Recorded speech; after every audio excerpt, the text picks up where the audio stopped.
She entered in a sharp cream blazer, her smile as polished as the cameras flashing around her. By the end of the hour, that smile would be gone, burned away, replaced with fury, sharp words, and the scrape of a chair shoving back on live television. No one at Loose Women expected the Duchess of Sussex to lose her composure. No one expected Denise Welch to stand her ground. And absolutely no one expected what Meghan would say before the segment's end. This wasn't daytime chatter. It was a public reckoning simmering beneath studio lights.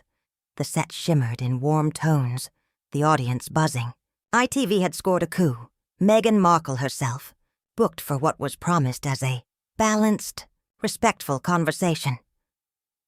But everyone in the building knew the air would shift the second she stepped on stage. Ruth Langsford, smooth as ever, introduced her. "Good afternoon. We have a very special guest today. A mother, a philanthropist, an advocate, and, of course, royalty. Please welcome Meghan, the Duchess of Sussex." Applause swelled as Meghan strode in. Ivory blazer over beige trousers, hair pulled into a low bun. She waved, poised and camera-ready, and took her place between Denise Welch, Kay Adams, and Janet Street Porter. The opening was easy. Meghan spoke of her children's book, her foundation's campaign for girls' education, the power of kindness in media. She was polished, practiced, untouchable. Then Ruth's tone shifted. "Let's open up the conversation. Denise, you had a question." Denise leaned forward, calm, steady. "Meghan, you've spoken often about your struggles within the royal family, but some wonder, when friendships end or challenges arise on sets like Suits, do you ever reflect on whether the environment wasn't always the problem?" It was the question no one else dared voice. Meghan's eyes didn't blink. "Denise," she began, her sweetness laced with steel, "I came here to discuss my work, not rehash old narratives. I've addressed that publicly, many times." Denise nodded politely. "Of course. But people are interested in how those experiences shaped you. Not just what happened, but how you see it now." "Perspective?" Meghan repeated, jaw tightening. "Interesting word. Coming from you." The air thickened. Janet shifted. Kay darted a look at Ruth. Ruth tried to steer things back. "Why don't we talk about your podcast? You've had such inspiring guests." But Meghan wasn't done. "You know, Denise," she cut back in, "you've built quite a career critiquing women from a comfortable chair. Must be nice." Denise held her gaze. "I'm not judging. I'm asking questions.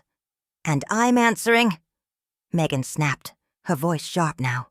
"Just not in the way you'd prefer." The audience rustled, uneasy. Kay jumped in. "Maybe something lighter. How has returning to the UK felt?" Meghan gave a tight smile. "Let's just say, I'm used to walking into rooms where I'm not wanted." The silence was heavy. Janet tried to pivot. "And Harry? How's he doing? Does he miss home?" Meghan's reply was slow, deliberate. "Harry's doing just fine. He has a real family now, one that sees him." The air chilled. Denise pressed gently. "Do you miss him being close with his brother?" Meghan's laugh was short, dry. "You seem very invested in my husband's private life." "Maybe ask him next time." Her voice was flat, final. "That's fair," Denise replied calmly. "But some of our viewers do wonder if reconciliation might ever be possible." "I'm not here to stage a family reunion." Meghan shot back, tone edged.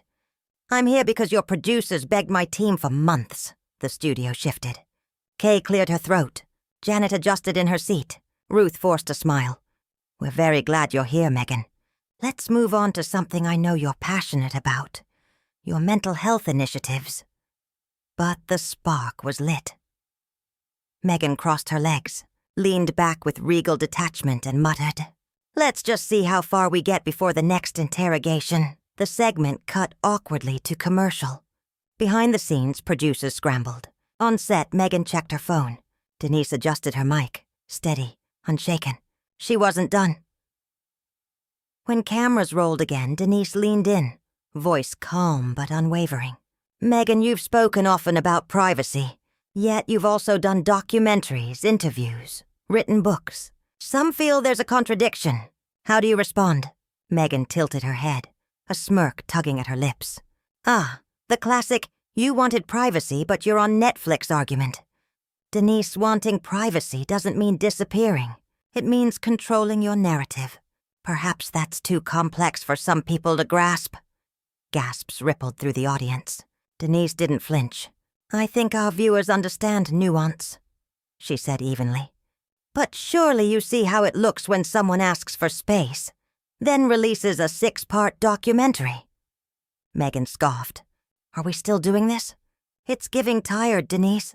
Maybe read something other than a tabloid. Ruth shifted, trying to pivot. Perhaps we can talk about your children. How are Archie and Lily adjusting? But Meghan cut her off. No, Ruth. Let's stick with Denise's tabloid obsession. Maybe she wants a headline out of this. Denise exhaled slowly, grounding herself. I'm not chasing headlines. I'm chasing honesty. That's what our audience values. Meghan leaned forward, resting her elbow theatrically on the table. Honesty is subjective. Or didn't they teach you that in journalism school? If you went to one. The studio froze. Kay and Janet exchanged a worried glance. Janet lifted an eyebrow. She didn't just say that. Denise kept her voice calm. Then let's talk about Prince Harry. Reports say he's been in the UK more often without you. Is everything all right between you? Meghan's smile froze. She locked eyes with Denise. That's none of your business. Denise nodded respectfully. Of course. But you've shared so much before. People are curious. You've made your relationship a central part of your story. Arms crossed, Meghan's tone hardened. Maybe I've learned my lesson. Opening a window doesn't give you the right to break down the door. Are you two still together? Denise asked softly, surgically precise. Meghan's jaw flexed. He's doing what he needs to do. I'm doing what I need to do. We're adults. That's how healthy people function. But thank you for your concern. The words were polished. The tension in her face was not. Ruth tried again, voice bright. Perhaps it's time to focus on your recent work in Rwanda. No. Meghan cut in sharply. Let's finish this little interrogation first. I wouldn't want Denise to feel she left any meat on the bone. Hands folded neatly, Denise leaned back. I'm not interrogating you, Meghan. I'm looking for consistency. That's part of journalism.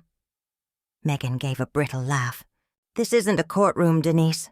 You're not cross-examining me on the witness stand. Maybe relax. Try supporting another woman for once. That one landed. The audience shifted, the discomfort thick in the air. The tension wasn't awkward anymore. It was alive, crawling over every word, every glance. Denise stayed steady, professional. Support doesn't mean blind agreement. Women can hold each other accountable, too. Oh, spare me the girl power sermon, Meghan snapped. You've built a career tearing women down from that chair. Forgive me if I don't buy your solidarity. Ruth tried to steer.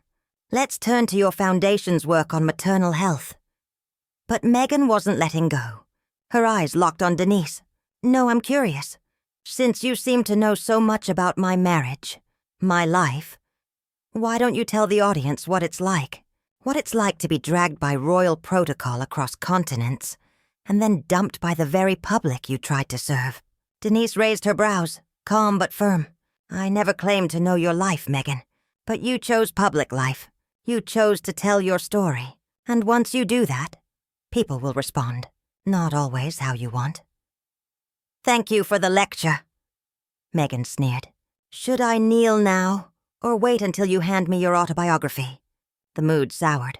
Even Kay Adams looked like she was silently pleading for rescue. Denise pressed on, voice low, respectful.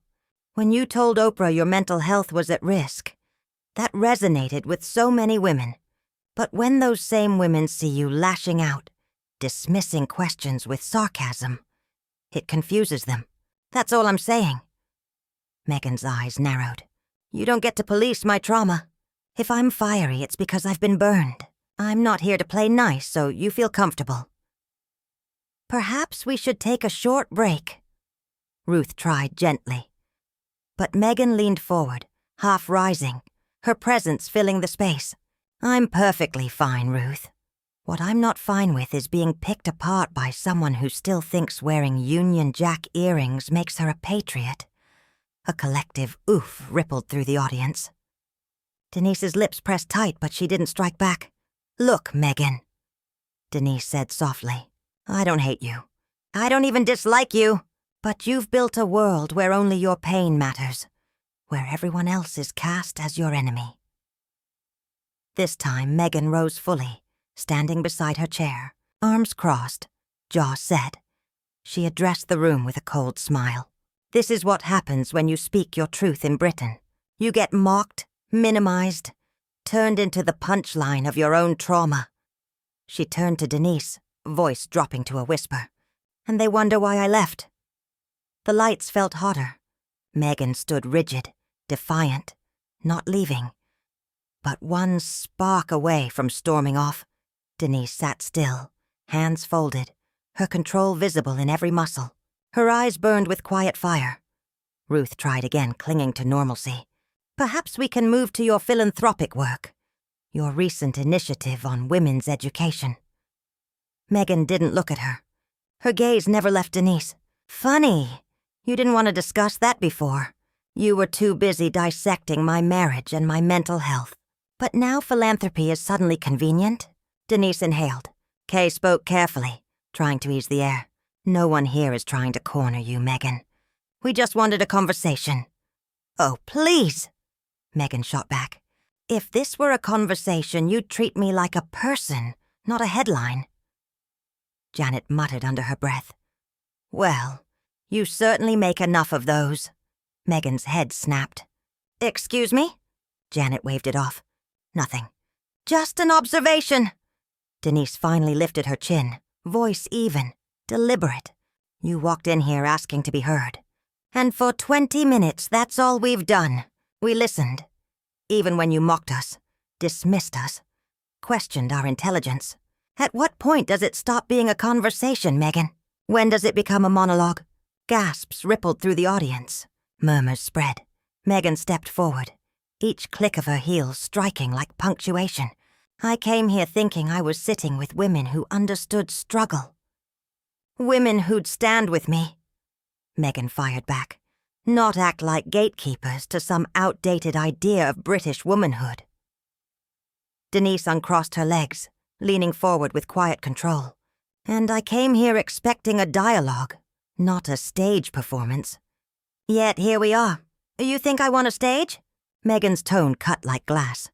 You think I enjoy being dissected for every breath I take? You're doing a fine job acting like it, Denise replied. Her voice rose for the first time. Cool, deliberate, like ice cracking over fire. Because instead of using this platform to highlight the causes you claim to champion, you've spent it belittling everyone around you. A single clap burst from the audience, loud, jarring. Meghan's face flushed. She hadn't expected the room to side against her. Do you have any idea what it's like to be hunted by the press? She snapped. Denise didn't blink. I do. I've lived it. I've battled mental illness under headlines, buried friends, watched my own pain twisted into circus fodder. The difference is I didn't weaponize it. I didn't turn it into a brand. Gasps. Meghan's eyes widened. That's disgusting. You're accusing me of profiting from my trauma.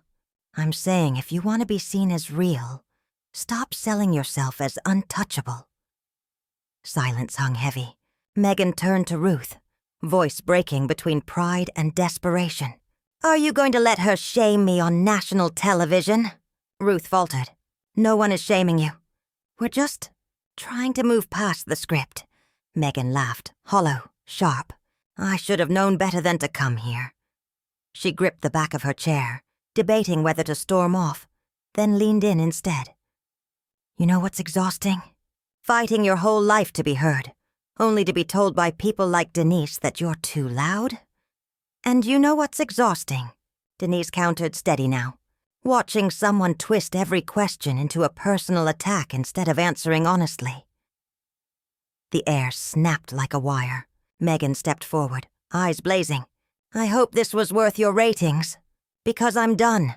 Not just with this interview, but with this whole charade you called journalism. She turned on the audience. Think twice about the people you let define your truth. Without another word, she yanked off her mic, tossed it onto the table, and walked off. The studio door closed with a soft final click. For a long beat, no one moved. Even the cameras seemed frozen. Denise sat tall, hands folded, her voice calm but cutting. If every question feels like an attack, Meghan, maybe this platform isn't for you. That was the fuse. The air burned with the aftershock of her words. Then maybe you should have made that clear before coming on a panel show, Denise said evenly. We ask questions here. That's what we do. I've done dozens of interviews, Meghan snapped, and no one has ever treated me with this level of condescension. You don't want answers. You want headlines. Another angry Meghan clip to feed your toxic cycle. Denise inhaled, then delivered the line that sucked the air out of the studio. Then leave. If you believe you're being mistreated, if you truly feel this is abusive, go. You're not a prisoner. The words landed like a slap. Meghan froze. Excuse me? You heard me, Denise replied, arms crossed. I'd never ask a guest to stay somewhere they claim is harming them. Meghan blinked hard, stung. I don't need your permission to leave, Denise. Her hand went to the mic. I'm done being your punching bag. I don't owe explanations to a daytime talk show. Meghan, please, let's de-escalate, Ruth pleaded. No, Ruth. Meghan's voice ricocheted through the stunned studio. You sat there and let this happen. You let her tear me apart. You turned this into a circus. Her glare snapped back to Denise. And you? You're no journalist. You're a glorified gossip columnist with a camera.